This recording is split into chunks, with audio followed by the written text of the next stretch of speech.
en la Universidad Nacional de Educación a Distancia, en la UNED, y recientemente además ha sido elegida decana de la Facultad de Derecho de la UNED. Sonia Carazo cuenta con 13 libros de autoría única, 70 libros colectivos y más de un centenar de artículos en revistas nacionales e internacionales de máximo impacto jurídico. Además, se ha formado en las universidades de Colonia, Bonn, Roma y Bruselas y ha sido investigadora principal en diversos proyectos de investigación, y el más reciente de ellos es el titulado Transición Digital de la Justicia, orientado a la transición ecológica y a la transición digital del Plan Estatal de Investigación Científica, Técnica y de Innovación. A todo esto, además, hay que sumar una amplia y variada experiencia como docente en diversos grados y máster, formando parte ya desde hace varios años y además de forma ininterrumpida de numerosos proyectos de innovación docente. Además, es directora de la colección de monografías Ética, Justicia y Proceso de la editorial Dickinson y codirectora de la revista Actualidad Civil, que además cuenta con el sello Scopus. Esto brevemente, porque podríamos hablar del currículum de Sonia largo y tendido. Ella nos va a hablar del kit digital de la justicia. Así que, Sonia, cuando quieras, el tiempo es tuyo. Muchas gracias. Pues mis primeras palabras sean de felicitación para vosotras dos, para las directoras de este seminario, profesoras Laura Álvarez Suárez de la Universidad de Oviedo y profesora Cristina San Miguel Caso de la Universidad de Cantabria, por esta hermandad académica y por la organización de este seminario Digitalización e Inteligencia Artificial al servicio de la justicia. También mi gratitud por invitarme a participar con esta charla en la que efectivamente voy a hablar del kit digital de la justicia, que acabamos de estrenar más en el plano de las ideas que en el de la práctica, pero eso vamos a verlo a continuación. Yo comenzaré con un listado de reclamaciones. ¿Qué le pedimos a la digitalización y a la inteligencia artificial? Le pedimos transparencia, publicidad, fiabilidad, celeridad, agilidad, sencillez, trazabilidad, interoperabilidad, certeza y al término también le pedimos acierto. Esto y nada menos que esto reclamamos como mínimo para la digitalización de la nueva generación de la justicia, a la que necesariamente ha de seguir la de la implementación de herramientas públicas, además de inteligencia artificial legal, y todo ello en un entorno judicial controlado de máximos en cuanto al mantenimiento de los principios vertebradores de cada uno de nuestros procesos judiciales, al cumplimiento de nuestros derechos fundamentales, tanto de naturaleza procesal como sustantiva, cuando resultan comprometidos en el marco del proceso, que es en muchas ocasiones, como todos sabemos, y además de respeto a las garantías procesales inherentes a cada procedimiento. Yo en esta charla trataré de ofrecer una visión comprensiva y esperanzadora de la justicia digital que ya ha llegado. Hace escasos meses, en marzo de 2024. Ha llegado con el Real Decreto Ley 6/2023 de 19 de diciembre, por el que se aprobaron una serie de medidas urgentes que dejaron una moratoria de 3 meses para implementarse para la ejecución del Plan de Recuperación, Transformación y Resiliencia, entre otras materias, en materia de servicio público justicia. Bueno, ¿cuáles fueron las novedades más impactantes? El expediente electrónico, las vistas telemáticas, la carpeta judicial, de todo ello vamos a hablar ahora como justicia digital, pero también de la justicia inteligente, conveniente inserción de técnicas, unas predictivas, otras generativas, de inteligencia artificial en este horizonte 2030 en el que tenemos que agudizar y mucho el ingenio para doblegar por fin el pulso a la jurisdicción con el desarrollo de proyectos, de aplicaciones legales, también éticas, como acaba de decir Cristina, que promuevan un entorno seguro y dentro de este entorno seguro la toma de decisiones jurídicas con herramientas de inteligencia artificial. Pero vamos a ponernos en contexto. La justicia española ha perdido el pulso hace mucho, mucho tiempo de la fertilidad y de la vitalidad conflictual cotidiana. Las razones son muy variadas, desde la insuficiente inversión económica en justicia, tantas veces identificada con su baja rentabilidad política, hasta la deficiente digitalización o escasa eficiencia, quizás, de los procedimientos que canalizaban esa conflictividad, pasando por la deficitaria, en verdad prácticamente nula, cultura de la paz de nuestra ciudadanía, que está habituada a resolver todas las controversias, por atenuadas que sean, por insustanciales, por íntimas que puedan llegar a ser, casi en exclusiva sede judicial. Estas y otras causas han sido anunciadas, han sido denunciadas en múltiples ocasiones y algunas de ellas no parecen resolubles. Conviene ya admitirlo, el compromiso institucional con la justicia, antes asentado en grandilocuentes expresiones literarias que en consistentes inyecciones económicas, no va a dar paso a una situación de desahogo económico. Tampoco la inexistencia de plataformas físicas, electrónicas, pero en cualquier caso públicas, económicas y ágiles de resolución, tanto judicial como extrajudicial, fundamentalmente dentro de este servicio público que dice ahora ser la justicia, con el que se identifica al menos la justicia, no va a promover por el momento esa cultura de la paz por la vía de la deseable desjudicialización armoniosa, al menos en los asuntos más livianos, si no tenemos un coherente refuerzo presupuestario en un entorno jurídico, insisto, muy controlado. Y una vez descartada esa opción, esa primera opción, que sería muy viable, una mayor inversión en justicia, tanto judicial como extrajudicial, para recuperar el pulso de la pacificación ciudadana, intra o extramuros de la jurisdicción, ya solo nos quedan como retos inminentes por el momento en el marco del Poder Judicial, porque la eficiencia organizativa y los MASC, como sabemos, han sido provisionalmente desmantelados de la reforma pasada y derivados al proyecto de ley recientísimo de medidas en materia de eficiencia de servicio público de justicia el pasado 20 de noviembre de 2024, que parece ser que pueda entrar este diciembre, acaso en enero, pero no lo sabemos con seguridad. Por tanto, hasta el momento,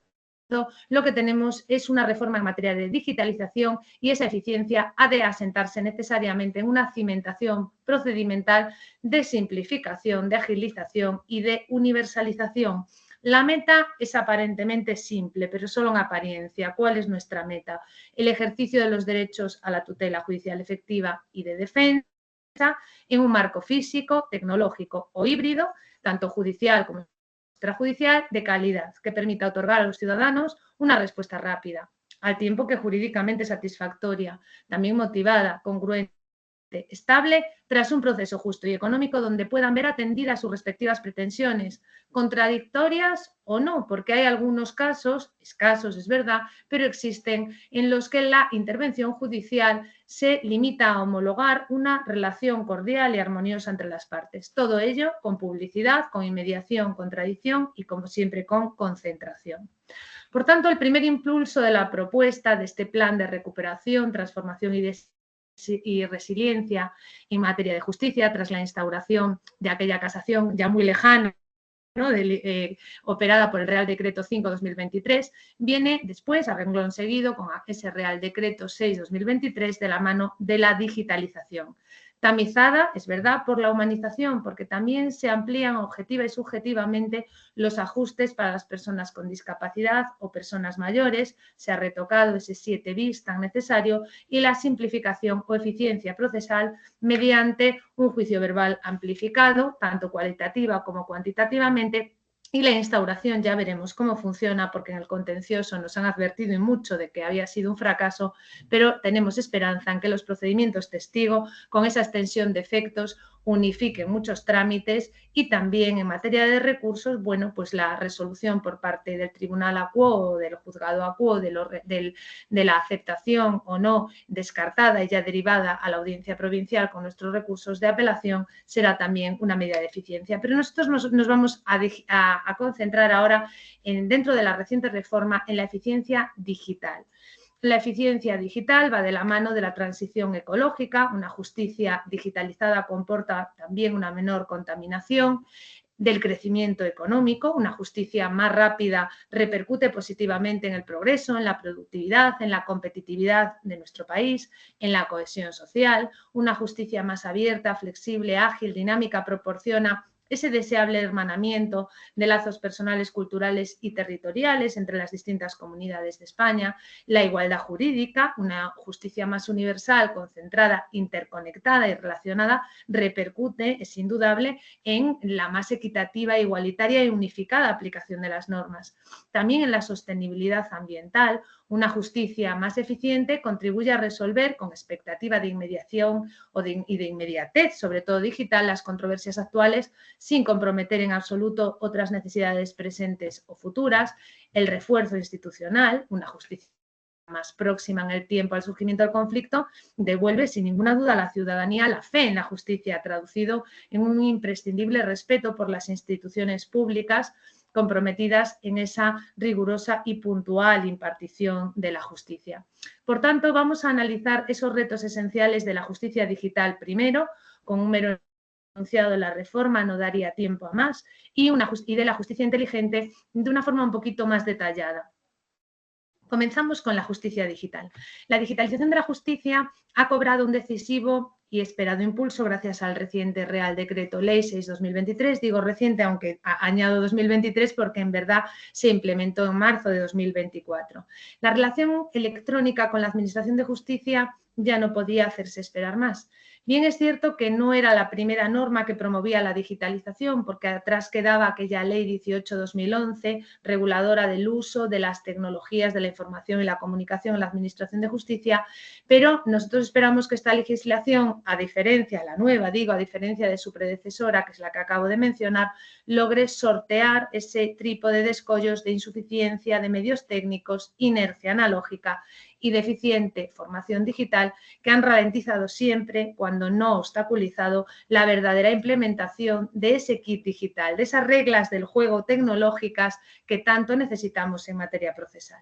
Este Real Decreto Ley 6/2023, como digo, entró en vigor a los 3 meses de su publicación, por tanto el pasado marzo, y descartó en ese momento la eficiencia organizativa que esperamos se apruebe ahora bien pronto, una vez que ya hemos tenido conocimiento del proyecto de ley orgánica de medidas en materia de eficiencia del servicio público de justicia, que a su vez acoge los MASC y descarta otras opciones que ya, bueno, pues no son el caso traer a colación, como las acciones colectivas. La eficiencia digital, cuya potencialidad, por cierto, desgraciadamente queda condicionada a la suficiencia de medios telemáticos dentro de las distintas oficinas judiciales, pero esta eficiencia de poder implementarse en las distintas oficinas se concentrará, entre otras, y principalmente en 9 medidas. La primera es la realización electrónica del primer emplazamiento y subsiguiente publicación en el tablón edictal judicial único en caso de que el destinatario no acceda a su contenido dentro de los 3 primeros días. El segundo es la digitalización documental total. El tercero, la generalización de vistas telemáticas, con la salvedad de algunos interrogatorios, declaraciones de testigos, partes, peritos, que también en todo caso podrán acogerse a la intervención digital si residen en distinto domicilio al del juzgado o tribunal. En cuarto lugar, la posibilidad de conferir ese apoderamiento apud acta al procurador por medio de comparecencia electrónica, que debe llevarse a cabo en el momento de presentación del primer escrito, con creación por fin de un registro electrónico de apoderamiento de la Administración General del Estado. También, en quinto lugar, el refuerzo de la publicidad, traducida en transparencia de las actuaciones judiciales en streaming. Ya veremos cómo salvaremos los datos, los derechos de imagen y demás, pero bueno, por el momento esto parece que se va a implementar. La interoperabilidad ad intra entre juzgados y tribunales, también entre fiscalías y ad extra con respecto al resto de las administraciones públicas, tan imprescindible. El impulso del expediente judicial electrónico con la incorporación de documentos, de trámites, de actuaciones electrónicas, de grabaciones audiovisuales que forman parte de cada procedimiento judicial. La creación de una carpeta justicia para la consulta tanto por las partes como por los interesados de todo el expediente y, por fin, la introducción del principio de orientación al dato con inserción de más o menos ya sofisticadas técnicas de inteligencia artificial respecto de actividades de apoyo judicial con anonimización o pseudonimización automática de esos datos, gestión incluso, y esto es lo realmente relevante, lo vamos a ver, que pese a su aparente neutralidad, generación documental. Aquí está la clave y el enlace con la inteligencia artificial más agresiva, la generativa, la generación documental. Esta generación documental es la tímida cobertura jurídica que se ofrece a la Administración de Justicia con la nueva y, por cierto, muy escasa regulación de la inteligencia artificial legal. Veamos, antes de conocer esta nueva legislación, lo que hasta el momento es posible dentro del contenido y proyecciones de esta justicia inteligente, entendiendo por tal la amparada, o mejor dicho, apoyada en técnicas de inteligencia artificial. Dicho sea de paso, que los jueces, magistrados, fiscales que conozco y a los que he preguntado por la generación documental en reiteradas ocasiones todavía la desconocen, y la mayoría de ellos son de Madrid. Por tanto, pienso que va a costar implementar estas plataformas de generación documental de sentencias en los distintos juzgados de España. Pero vamos a ver qué es lo que viene. La justicia inteligente viene de la mano ex ante de la predictibilidad, o justicia inteligente predictiva, y a continuación ex post de la automatización o justicia inteligente ya generativa. La primera, la predictiva, permite conocer las probabilidades de éxito de cada una de las partes en relación con una determinada controversia a la vista de una analítica de litigios pasados. Y esta predictibilidad favorecerá, sin ninguna duda, la minoración de acciones infundadas, de acciones carentes de toda verosimilitud, así como de esas otras que, sin llegar a ser descabelladas o disparatadas, pero no parecen gozar de una mínima probabilidad de éxito. Así, la cotidiana implementación de técnicas de predicción de la respuesta judicial será una herramienta, cuando funcione bien, muy eficaz en términos estadísticos para lograr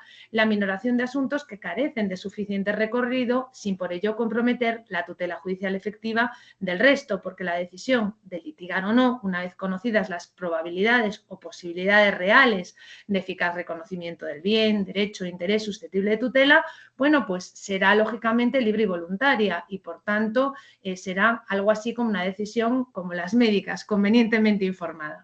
Hasta el momento, muchos litigantes se lanzan al abismo del juicio sin suficiente conocimiento previo acerca de la prosperidad real de su pretensión, y la predictibilidad del resultado permite que su decisión, la de litigar o no, se entiende, se asiente por fin en una información ya más precisa, no solo respecto de si su concreta petición será positivamente atendida o no, es decir, no solo de esto, sino también de si el juez, y esto es lo más importante respecto al espacio temporal en que en su caso será atendida, como el gasto que le supondrá, puesto que el coste de oportunidad, ese que cada litigante se plantea antes de tomar la decisión de ejercitar o no la acción o la pretensión, no es solo económico, es también temporal, porque qué duda cabe que en el cruce entre lo económico y lo temporal se encuentra un coste psicológico que también debe asumir. Pero la predicción no solo alcanza la anticipación del juicio final, como digo, sino también de todas y cada una de las fases que integran el proceso, desde la probabilidad de éxito de la admisión de una primera pretensión hasta la respuesta a cualquiera de las restantes peticiones procesales. Por ejemplo, aceptación o no de diligencias preliminares, actos de investigación, anticipación y o preconstitución probatoria, determinadas medidas cautelares, medios de prueba, diligencias finales, incluso más allá de la condena y de la propia ejecución. En este sentido, son especialmente útiles, son conocidas y sugerentes herramientas de predicción de riesgo como las de reincidencia delictiva, destrucción de fuentes de prueba, proximidad a personas, lugares potencialmente peligrosos, etc. El término de justicia predictiva, que ha sido así asumido y generalizado entre la comunidad científica, sin embargo, no es el más oportuno para designar la previsibilidad en términos de probabilidad de un resultado, porque su enunciado, predictibilidad, parece sugerir la exacta predicción o previsión de la respuesta, en lugar de una mucho más modesta y sensata probabilidad. Es más justicia probable que predictiva. En justicia siempre nos movemos, lógicamente, entre márgenes de posibilidad, especialmente sensible y, en cierto modo, incluso imprevisible respecto de ciertos colectivos vulnerables, como personas con discapacidad, mayores, menores, jóvenes. Ahí reside la debilidad de la expectativa, la inseguridad del resultado, la modera convicción acerca del acierto o el fracaso. Pero la anticipación de la respuesta, siquiera sea en términos de probabilidad que no de predicción, a cualquier incógnita que se va planteando en el proceso judicial, entre tantas y tantas como se van planteando, desde la admisión, inadmisión ab initio de la demanda, acusación, aceptación, denegación de la medida cautelar, pertinencia, utilidad o todo lo contrario de una prueba, no digamos ya estimación o desestimación de la respuesta, pero en todo caso ese margen de probabilidad, que no de predictibilidad, es positiva porque promueve un mejor y mayor conocimiento de la acción cotidiana de nuestra justicia, así como, por supuesto, también una deseable democratización y alfabetización jurídica, sin entrar ya, claro está, en la conveniencia o no de la construcción de perfiles de jueces cuya afirmación respecto del efecto beneficioso o perjudicial en nuestro contexto social y empresarial ya sería fruto para los procesalistas poco menos que de la adivinación, pero ello repercute, y en la medida en que repercute en una mayor información para los litigantes, para los aplicadores, para los poderes públicos y para la misma sociedad, a mí me parece desde luego muy positivo. La predicción se encuentra a día de hoy pues, bastante desarrollada y seguramente por eso, a pesar de los falsos positivos, también de los falsos negativos, pero bastante perfeccionada, tanto en el ámbito represivo, penitenciario, como en el preventivo, de previsión de futuras conductas, esto es, de predicción del riesgo, sea de acciones violentas, individuales o en grupo, de reincidencias delictivas, con idénticos u otros delitos, sea incluso en casos de salud mental o de delincuencia grupal. Sin embargo, esta predicción o probabilidad no se encuentra muy ensayada en España, a pesar de lo avanzado que se encuentra en muchas plataformas del mundo en las que no podemos entrar ahora por razón de tiempo. Pero no se encuentra demasiado ensayada en España en fases del procedimiento anteriores o coincidentes con la propia absolución o condena. Y esto seguramente por la ausencia de una cobertura legal que no existía hasta el momento, además del vértigo que genera toda premonición, nada menos que de un enjuiciamiento máximo cuando además se trata de una anticipación de un resultado mecánico que puede sugestionar y mucho, tanto consciente como inconscientemente, la decisión judicial. Es algo así como el derecho penal del enemigo que pudiéramos trasladar al derecho procesal casi del enemigo. La adopción de medidas cautelares, tanto civiles como penales, parece una opción muy viable para la inteligencia artificial porque tanto los presupuestos reales, esos fumus boni iuris, periculum in mora, prestación de caución, con fijación además del importe adecuado, ¿no? Respecto de la caución a la vista del objeto litigioso susceptible de aseguramiento y con esa debida proporcionalidad o ponderación, como los presupuestos reales, naturalmente riesgo de fuga, riesgo de reiteración delictiva, riesgo de ocultación, alteración, destrucción de fuentes de prueba, riesgo de actuación contra bienes jurídicos de la víctima. Todo se puede implementar sin mayor dificultad con algoritmos, que algunos están experimentados, algoritmos de predicción de probabilidad que provocan el acierto o al menos la mayor probabilidad de acierto de la respuesta. La admisión o denegación ab initio de la anticipación o preconstitución de la prueba también puede tener una base algorítmica ante ese riesgo de repetibilidad y posible pérdida probatoria. E incluso, aunque esto es más cuestionable, por el momento su valoración posterior también podría ampararse, que no suplirse, pero podría ampararse en una herramienta de inteligencia artificial, siempre con el apoyo del mejor criterio humano, reforzado por un razonamiento personal ad hoc y además sustentado en máximas de experiencia, en reglas de la sana crítica y en toda suerte de apreciaciones íntimamente relacionadas con ese buen saber y entender judicial. Así que, sin perjuicio de las grandes ventajas interpretativas que ofrecen ciertos instrumentos de inteligencia artificial en relación con la mejor evaluación de algunos objetos complejos, lo cierto es que la generalizada asunción judicial casi mecánica del resultado arrojado por algunas periciales tecnológicas, que en ocasiones además están sobrevaloradas, presenta desafíos constantes. La justicia inteligente generativa, a diferencia ahora de la predictiva o la probabilística, mejor denominada, se refiere ya a la tecnología diseñada para la automatización de tareas tan complejas como la misma toma de decisiones judiciales, con generación de texto autónomo, que da respuesta a problemas concretos incorporados al proceso y, por supuesto, hasta el momento, y es previsible que durante mucho tiempo, supervisados por la inteligencia humana. En el momento actual resulta muy difícil imaginar una respuesta exclusivamente robótica a un problema humano, especialmente a uno que comprometa derechos de la personalidad o lazos afectivos, familiares, sociales, pero desde luego son muchas las opciones de lícito y legítimo aprovechamiento de datos con apoyo en la inteligencia artificial para desahogar la labor judicial. Desde la construcción del texto de la sentencia, en esos tramos meramente informativos, fecha, encabezamiento, desarrollo fáctico, enumeración de pretensiones, redacción de hechos, constancia de hechos probados, hasta la misma propuesta de conclusión. Es algo así como introducción, nudo y desenlace. Las tres fases podrían encontrar apoyo en la inteligencia artificial.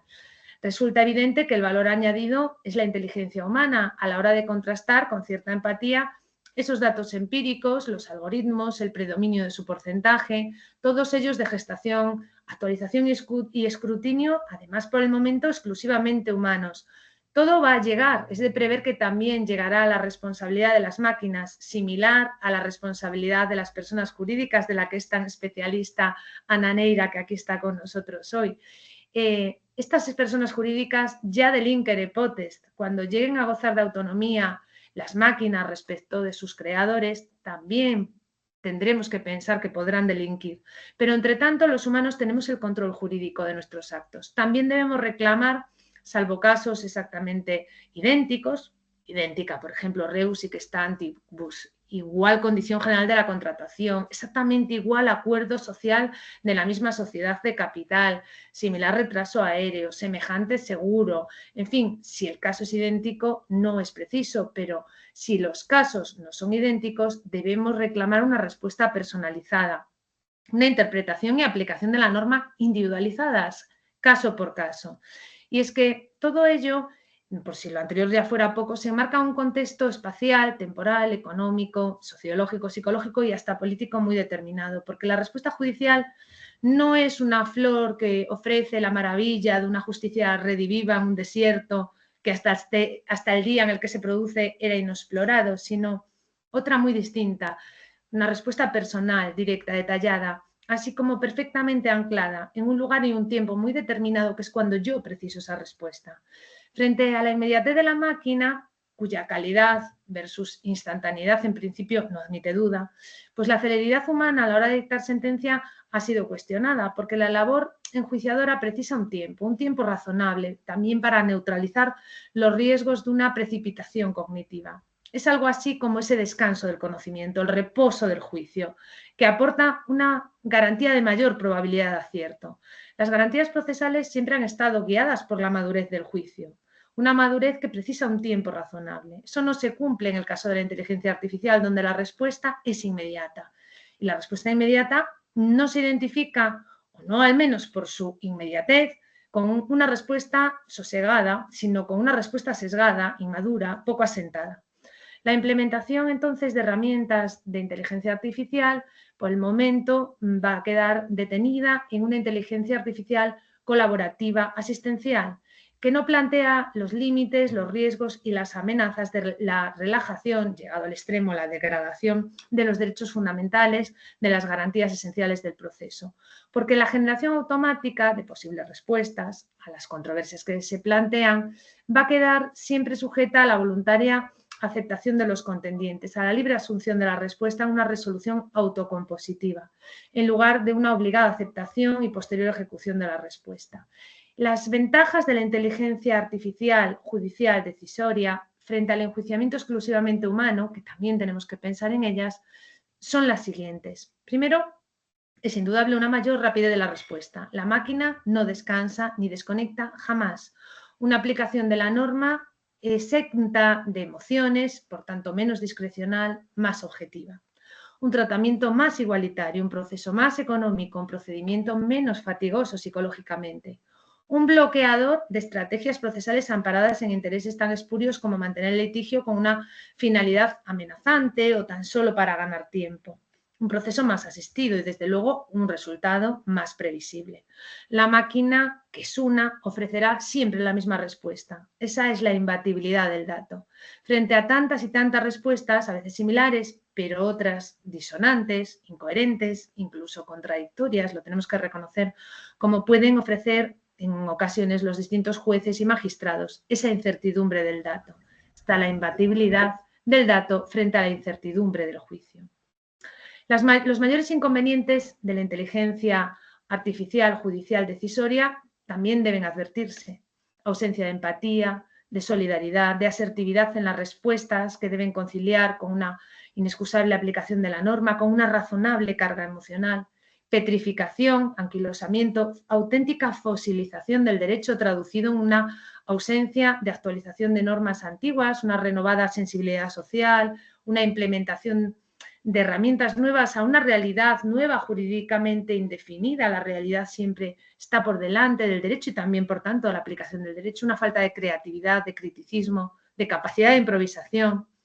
inhumanidad, posible deficiencia o insuficiencia de motivación, ausencia de razonamiento individual y propio, complejidad en la congruencia, falta de transparencia ocasionada por la opacidad del algoritmo, aunque ya hemos visto que el reglamento de inteligencia artificial prohíbe la toma de decisiones sensibles con una caja negra y sin publicitar el algoritmo, pero bueno, ya se verá. Aplicación, más bien replicación de respuestas judiciales anteriores en lugar de una renovada validación ad hoc de la norma, que es una fuente primera del derecho.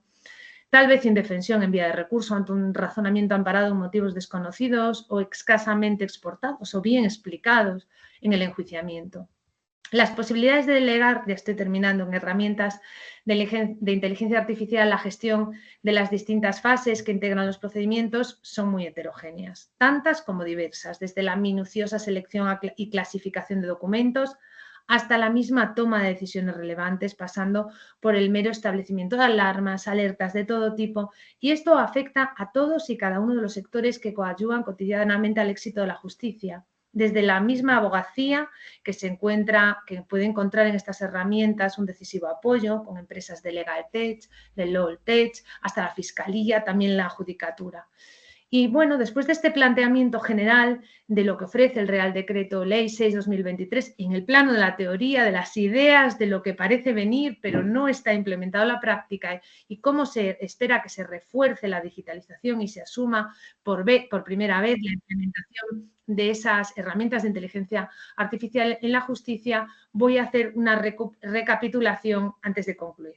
La digitalización se refuerza mediante actuaciones tales como el expreso reconocimiento de esas actuaciones automatizadas. Esas producidas por un sistema de información adecuadamente programado sin necesidad de que intervenga un humano en un caso singular.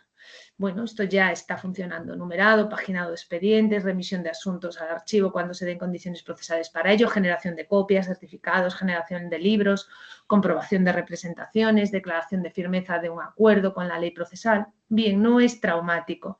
También las actuaciones proactivas, que son las automatizadas y autoiniciadas por los sistemas de información, también sin intervención humana, que aprovechan la información incorporada a un expediente o un procedimiento de una administración pública con un fin determinado para generar avisos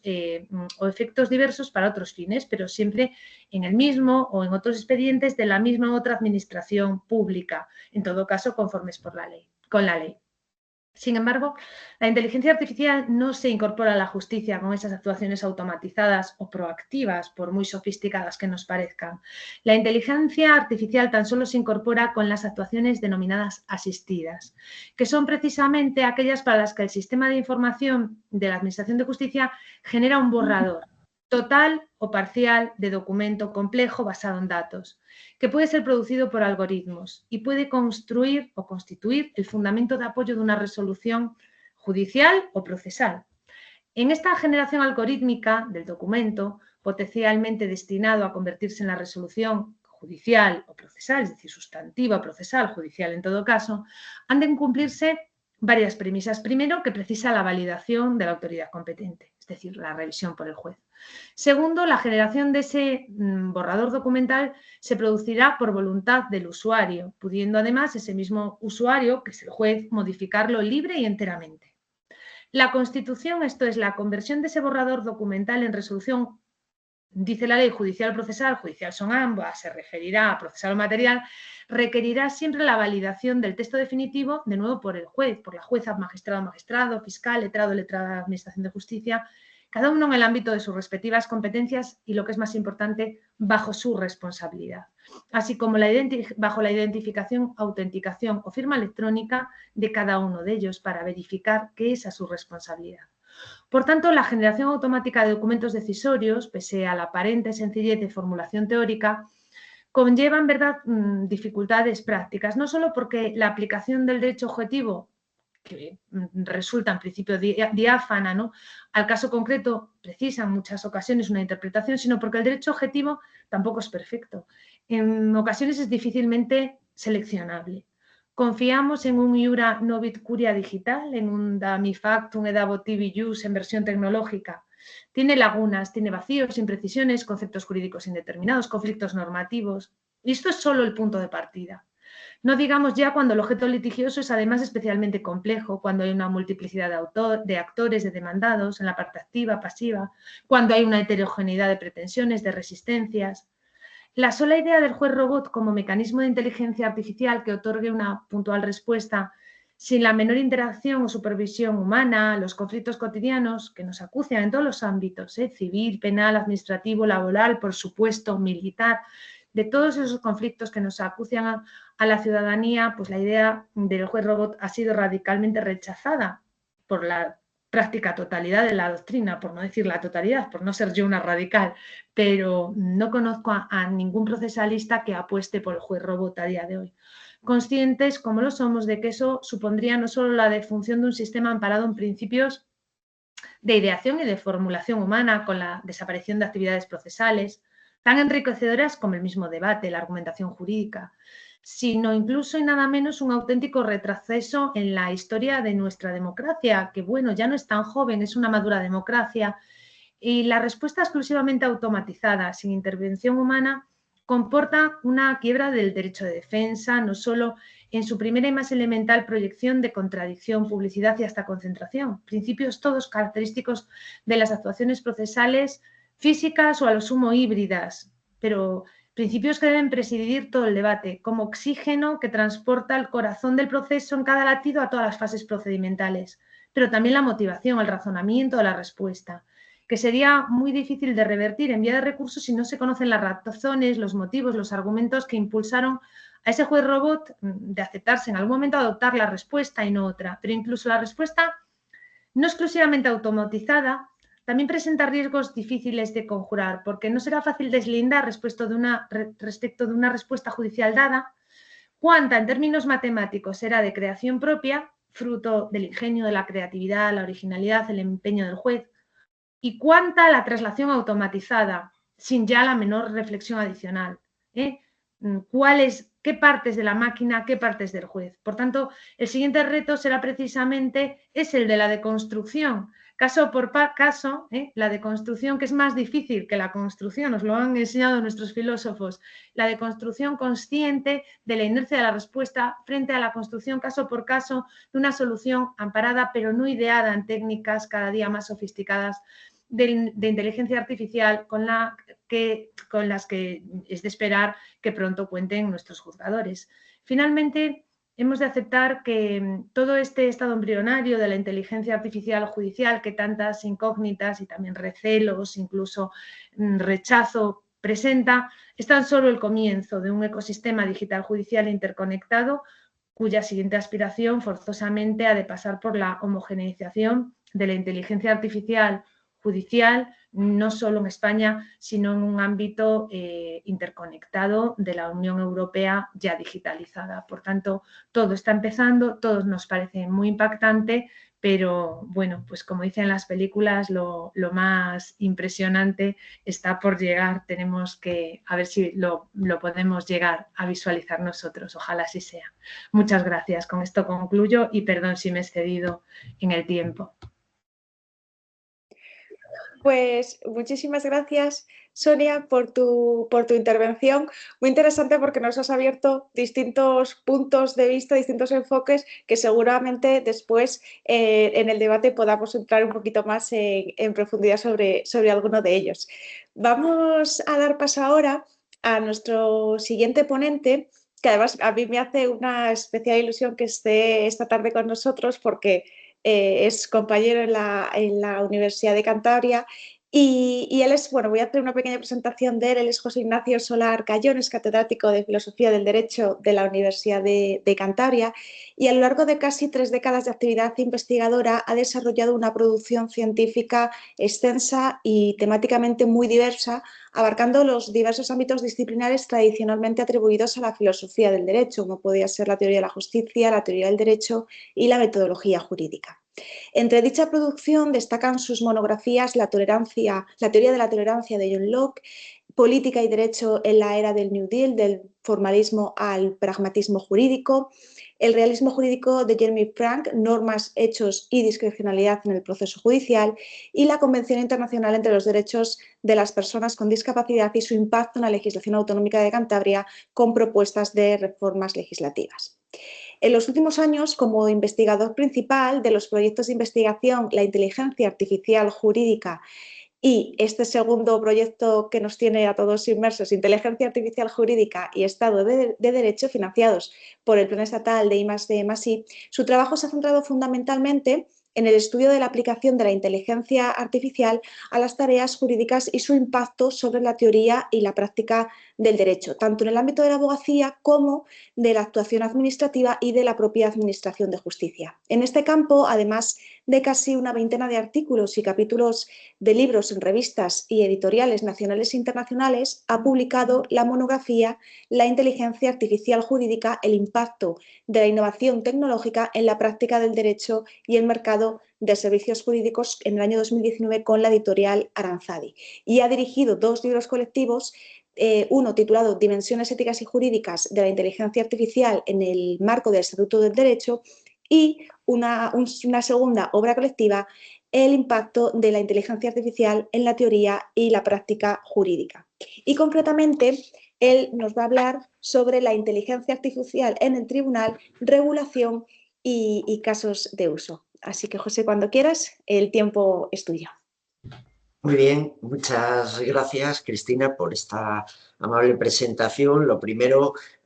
agradeceros a las directoras o a las organizadoras de este seminario, de esta jornada, la profesora Laura Álvarez y tú mismo, Cristina, la amable invitación para participar, sobre todo en un foro en el que, en fin, que no es de mi disciplina, ¿no? Y en el que, al fin y al cabo, como os decía al principio, soy un poco un intruso, pero la verdad es que para mí son muy interesantes porque siempre aprendo mucho, lógicamente, de estas perspectivas distintas a las que yo estoy acostumbrado a tratar, ¿no?, esta cuestión. Bien, en la última década aproximadamente, estamos asistiendo todo el mundo al desarrollo progresivo de la inteligencia artificial jurídica, esto es, de sistemas de inteligencia artificial específicamente diseñados o entrenados para automatizar tareas jurídicas o para asistir a los profesionales jurídicos en su realización. Esta revolución tecnológica, si queremos llamarlo así, se inició y ha estado liderada siempre por el ámbito de la abogacía, mucho más dinámico, y luego se ha extendido también a otros sectores de la práctica del derecho, como la actividad administrativa y, sobre todo, en el momento actual, la administración de justicia, que es donde parece que hoy está el foco central, ¿no?, de interés en este asunto. De hecho, la Unión Europea, consciente del potencial que la inteligencia artificial y otras tecnologías asociadas tienen para la modernización de la administración de justicia, ha situado la innovación tecnológica en el centro de su programa de reforma de la administración de justicia. Ya en su estrategia sobre justicia digital para los años 2019-2023, declaró la inteligencia artificial y el blockchain como áreas de interés prioritario cuya adecuada utilización podría contribuir a incrementar la eficiencia y la confianza en el sistema judicial. Y, mucho más reciente, como